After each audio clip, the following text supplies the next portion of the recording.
கொடுப்பான் எவை கொடுப்பான் என்று இவர்கள் எண்ணும் முன்னே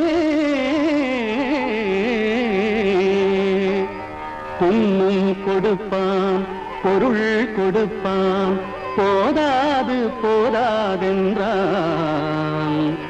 இன்னும் கொடுப்பான் இவையும் குறைவென்றால் எங்கள் கர்ணன் தன்னை கொடுப்பான் தன்னுயிரும் தான் கொடுப்பான் தயாநிதியே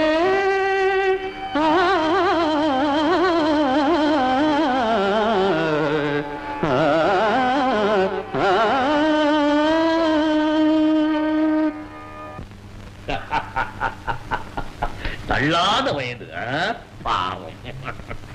பதட்டமின்றி இருக்கையில் அமர்ந்து உடல் நடுக்கம் குறைத்து எண்ணி வந்தது எதுவென சொல்லுங்கள். மன்னா,